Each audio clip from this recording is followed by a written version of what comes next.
मेरे पांव झंझन करने लगे थे। मन पर वृंदावन हो रहा था। भीतर जैसे देवता जाग गए थे।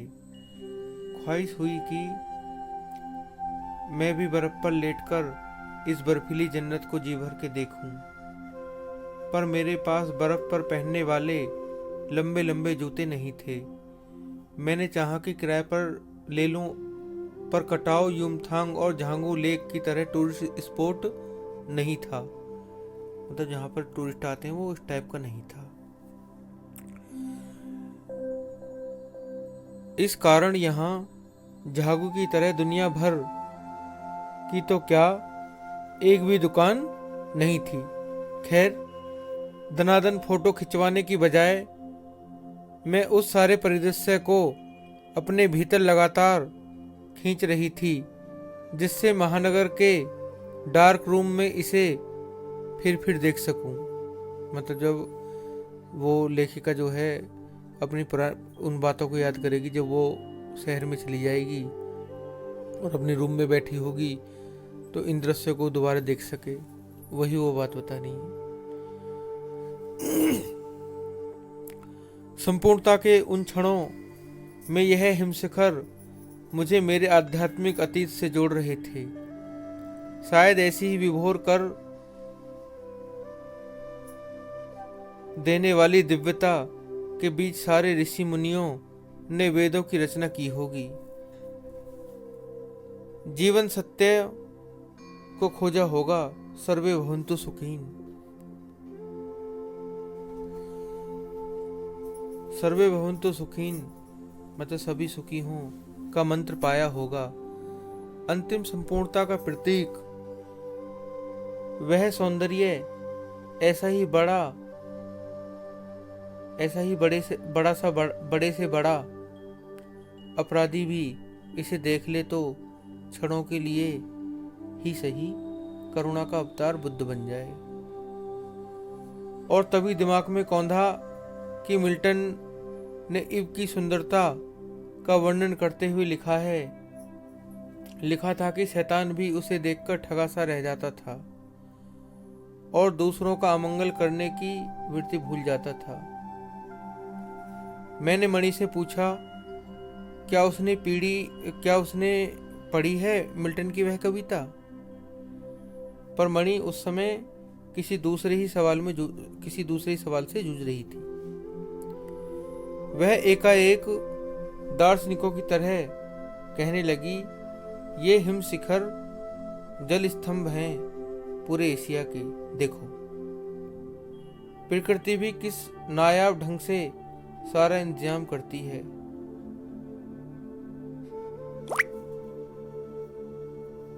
सर्दियों में बर्फ के रूप में जल संग्रह कर लेती है और गर्मियों में पानी के लिए जब तराही मचती है तो ये बर्फ शिलाएं पिघल कर जलधारा बन हमारे सूखे कंठों को त्रावट पहुंचाती हैं। कितनी अद्भुत व्यवस्था है जल संचय की।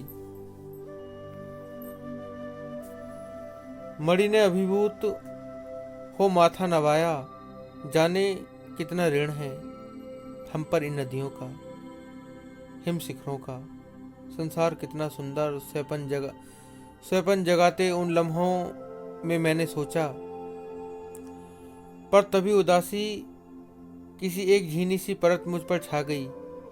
उड़ते बादलों की तरह पत्थर तोड़ती उन पहाड़ियों का ख्याल आ गया। आत्मा की अनंत परतों को छीलता हुआ हमारा यह सफर थोड़ा और आगे बढ़ा कि तभी देखा इक्की दुक्की फौजी छावनियां। ध्यान आया यह बॉर्डर एरिया है। थोड़ी दूरी पर ही चीन की सीमा है। एक फौजी ने कहा, इतनी कड़कड़ाती ठंड में उस समय तापमान -15 डिग्री सेल्सियस था। आप लोगों को बहुत तकलीफ होती होगी। वह हंस दिया, एक उदास हंसी। आप चैन की नींद सो सकें इसलिए तो हम यहाँ पहरा दे रहे हैं। फेरी भेटुला, मतलब फिर मिलेंगे। कहते हुए जितेन ने जीप चालू कर दी। थोड़ी देर बाद फिर दिखी एक फौजी छावनी जिस पर लिखा था, give me our today for your tomorrow. मन उदास हो गया। भीतर कुछ पिघलने लगा।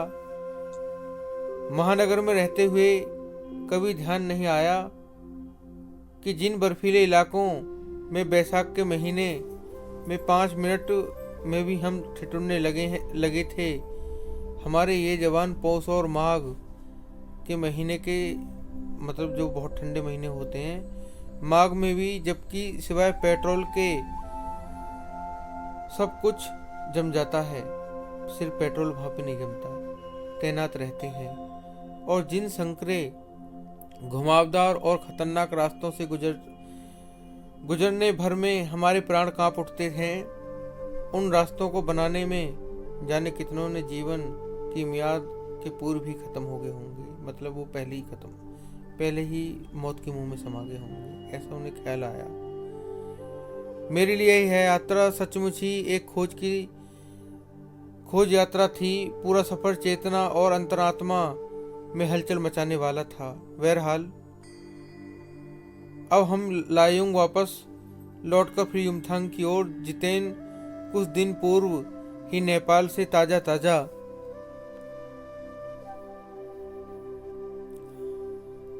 आया था। युमथांग की घाटियों में एक नया आकर्षण और जुड़ गया था। ढेर प्रियोता और रोडोडेंड्रो के फूल। जितेन बताने लगा, बस 15 दिनों में ही देखिएगा, पूरी घाटी फूलों से इस कदर भर जाएगी कि लगेगा फूलों की सेज रखी हो। यहाँ रास्ते अपेक्षाकृत चौड़े होते थे, इस कारण खतरों का एहसास कम था। इन घाटियों में कई बंदर भी दिखे, कुछ अकेले तो कुछ अपने बाल बच्चों के साथ। बहरहाल घाटियों, वादियों, पहाड़ों और बादलों की आंख मिचौली दिखाती पहाड़ी कबूतरों को उड़ाती हमारी जीप जब युमथांग पहुंची तो हम थोड़े निराश हुए। बर्फ से ढके कटाव के हिम शिखरों को देखने के बाद युमथांग थोड़ा फीका लगा, और यह भी एहसास हुआ कि मंजिल से कहीं ज्यादा रोमांचक होता है मंजिल तक का सफर। बहरहाल युमथांग में चिप्स बेचती एक सिक्किमी युवती से मैंने पूछा, क्या तुम सिक्किमी हो? तो उसने देखो क्या जवाब दिया, कितनी प्रभावित हुई लेखिका। नहीं, मैं इंडियन हूँ, उसने जवाब दिया। सुनकर अच्छा लगा। सिक्किम के लोग भारत में मिलकर बहुत खुश हैं। जब सिक्किम स्वतंत्र रजवाड़ा था तब टूरिस्ट उद्योग इतना नहीं फला फूला था। हर एक सिक्किमी भारतीय आबो हवा में इस कदर घुल मिल गया है कि लगता ही नहीं कभी सिक्किम भारत में नहीं था। जीप में बैठने को हुए कि एक पहाड़ी कुत्ते ने रास्ता काट दिया। मणि ने बताया, ये पहाड़ी कुत्ते हैं, ये भौंकते नहीं हैं, ये सिर्फ चांदनी रात में ही भौंकते हैं। क्या विस्मय और अविश्वास से मैं उसे सुनती रही। क्या समुद्र की तरह कुत्तों पर भी पूर्णिमा और चांदनी के कामनाओं का ज्वार भाटा जगाती हैं? खैर, लौटती यात्रा में जीप में भी जितेन हमें रकम तरह तरह की जानकारियां देता रहा। रकम मतलब तरह तरह। मैडम, यहाँ एक पत्थर है जिस पर गुरु नानक के फुटप्रिंट हैं। कहते हैं यहाँ गुरु नानक की थाली से थोड़े से चावल छिटक कर बाहर गिर गए थे। जिस जगह चावल छिटक कर गिरे थे वहाँ चावल की खेती होती है। करीब 3-4 किलोमीटर बाद ही उसने फिर उंगली दिखाई। मैडम, इसे खेदुम कहते हैं। यह पूरा लगभग 1 किलोमीटर का एरिया है। यहाँ देवी देवताओं का निवास है। यहाँ जो गंदगी फैलाएगा वह मर जाएगा। तुम लोग पहाड़ों पर गंदगी नहीं फैलाते। उसने जीप निकालते हुए कहा, नहीं मैडम, पहाड़, नदी, झरने, हम इनकी पूजा करते हैं। इन्हें गंदा करेंगे तो हम मर जाएंगे, तभी गैंगटॉक इतना सुंदर है। मैंने कहा, गैंगटॉक नहीं मैडम, गंतोक कहिए। इसका असली नाम गंतोक है। गंतोक का मतलब है पहाड़। क्योंकि पहाड़ी एरिया है तो उसको गंतोक कहते हैं। तो फिर उसके बाद में फिर गैंगटॉक कहने लगे थे। मैं कुछ पूछती कि फिर चालू हो गया, मैडम युमथांग भी पहले टूरिस्ट स्पॉट नहीं था। यह तो सिक्किम जब भारत में मिला उसके भी कई वर्षों बाद भारतीय आर्मी के कप्तान शेखर दत्ता के दिमाग में आया कि यहाँ सिर्फ फौजियों को रखकर क्या होगा। घाटियों के बीच से रास्ते निकालकर इसे टूरिस्ट स्पॉट बनाया जा सकता है। आप देखिए, अभी भी रास्ते बन रहे हैं। हाँ, रास्ते अभी भी बन रहे हैं। नए नए स्थानों की खोज अभी भी जारी है। शायद मनुष्य कि इसी असमाप्त खोज का नाम सौंदर्य है। मन ही मन में कहती हूँ, जीप आगे बढ़ने लगती है। ये जो पाठ है ये संपन्न होता है। और ये पूरा चैप्टर आपको कैसा लगा ये कमेंट बॉक्स में आपको आप बताएं। और पूरी स्टोरी हमने बहुत ही धीरे धीरे बहुत सही ढंग से आपने सुनी और हमने भी बताने का प्रयास किया।